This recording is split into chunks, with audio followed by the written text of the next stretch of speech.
Welcome to my channel, NTUSA News.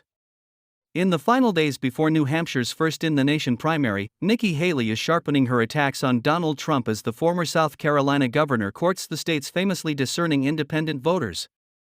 After coming in third in the Iowa caucuses, Haley's is casting her candidacy as a better choice for a nation barreling towards a possible rematch between Trump, 77, and Joe Biden, 81. Do we really want to have two 80-year-olds running for president, when we've got a country in disarray and a world on fire? Haley, who turns 52 on Saturday, is filmed asking during a CNN town hall in Henniker, New Hampshire. Major poll gives Trump 16-point lead in New Hampshire days before primary. On the campaign trail and on social media, she has taunted Trump for refusing to debate her. This week, Haley announced she would only participate in Republican debates if Trump did. He refused, forcing CNN and ABC News to cancel two scheduled Republican debates. At an event in Rochester, she accused Trump of throwing a temper tantrum after he berated her performance as his UN ambassador. It was Trump, she told voters in the town of Hollis, who lost Republicans control of Congress and the White House. It's a notable shift in rhetoric for a candidate who, until recently, had attempted to establish herself as the only viable alternative to Trump without taking him on directly. After months of implicit calls for generational change and competency tests for older politicians, she is now openly seeking confrontation with her former boss. Trump hardly needed to be goaded into a response. At rallies and on social media, he has unleashed a torrent of attacks on Haley, even as he predicted an easy victory in New Hampshire and declared the race effectively over. At a rally in Concord on Friday night, Trump said Haley was not presidential timber and essentially ruled her out of contention as his running mate. Earlier on Friday, an anti-Trump Haley supporter said she assured him that being Trump's vice president was off the table, but Haley has brushed aside some of Trump's ugliest conspiratorial and race-based attacks as a sign that he was insecure. In a revival of the birtherism claims, he falsely suggested on social media that Haley, the South Carolina-born daughter of Indian immigrants, was ineligible for the presidency. She is not.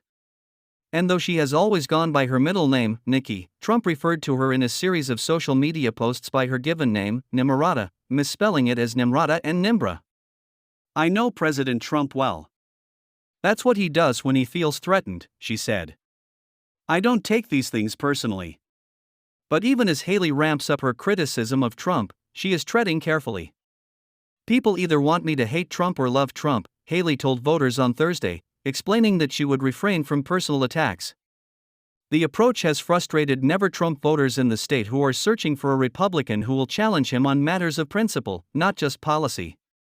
She's just not willing to take him on, said Fergus Cullen, a former chair of the New Hampshire Republican Party and prominent Trump opponent. Cullen has seen Haley campaign 4 times in New Hampshire and said he was left frustrated and disappointed by her reluctance to go after Trump more aggressively, which he thinks will cost her support among independents. Nikki Haley takes a selfie with voters at Mary Ann's Diner in Amherst, New Hampshire on Friday. Photograph, Joseph Prezioso/AFP/. But Haley's allies say there are risks to a more aggressive approach. If there was an appetite among the Republican electorate for a fiercely anti-Trump candidate, they contend, the former New Jersey Governor Chris Christie would still be in the race. In recent weeks, Haley has declined to comment on Trump's fitness for office and has repeatedly sidestepped questions related to the pending criminal cases against him. At the CNN town hall, Haley said she would not preemptively pardon Trump but would do so if he were convicted of any of the 91 felony counts against him. The last thing we need is an 80-year-old president sitting in jail, because that's just going to further divide our country, she said. After winning every single county in Iowa save for one, the state's most liberal, which broke for Haley by 1 vote, Trump is seen as potentially more vulnerable in New Hampshire. Granite State voters tend to be better educated, less religious and more independent than Iowa caucusgoers, a departure from Trump's core base in Iowa. In the latest Boston Globe/Suffolk University/NBC 10 Boston tracking poll, Trump earned support from 53% of likely New Hampshire Republican primary voters, followed by Haley with 36%. Haley said on Thursday that her goal in New Hampshire was to do better than we did in Iowa. The odds that she can improve on a third-place finish in Iowa are high. Florida Governor Ron DeSantis is effectively looking past the New Hampshire primary, where he is polling in the low single digits, to next month's contest in South Carolina, Haley's home state. With DeSantis weakened, Trump has turned his ire on Haley as he seeks to blunt her already narrow path to the nomination with a decisive victory in New Hampshire.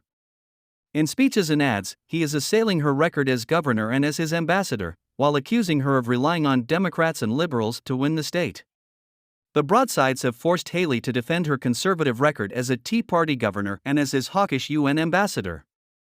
"I'm going to be hard on China, and he wasn't hard on China," Haley said Friday, urging voters and the press to stop taking what he's saying to be golden.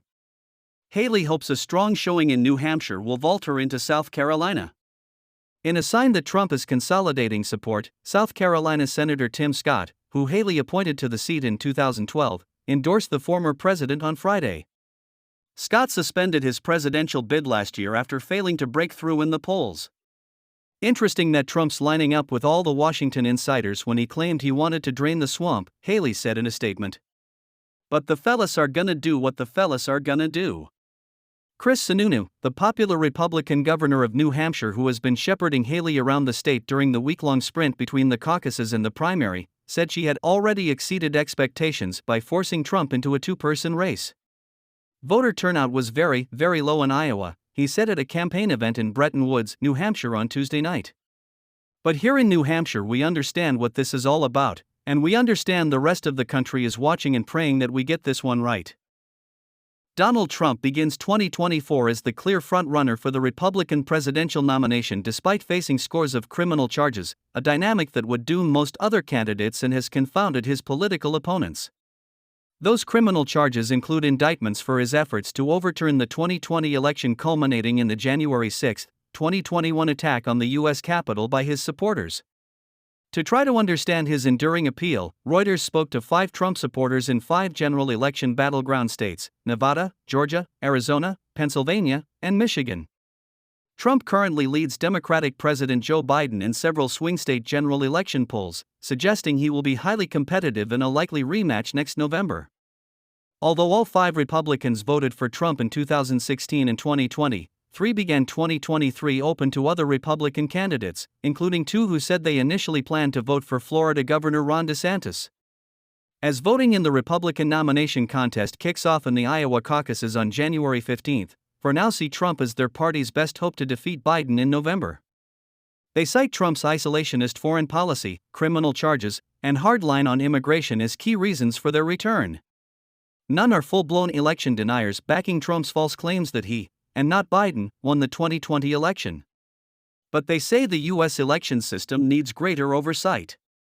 All said they saw Trump as a strong leader and none considered him racist, despite past comments decrying Haiti and some African nations as shithole countries that were widely criticized and recent accusations that migrants were poisoning the blood of America, language used by Nazi dictator Adolf Hitler about Jewish people. The Trump campaign has dismissed criticism of the former president's language as nonsensical, arguing that similar language was prevalent in books, news articles, and on TV. A year ago, Mark Lipp, 68, knew who he wanted to vote for in the Republican presidential primaries, Florida Governor Ron DeSantis, because there was so much commotion around the name Trump. Yet Lipp, who sold his fiber optic cable business in 2014 and lives in an 8-bedroom, 12-bathroom mansion in Las Vegas, is today all in for Trump. Lipp says his return to Trump began with Russia's invasion of Ukraine. In March 2023, DeSantis downplayed the invasion, calling it a territorial dispute.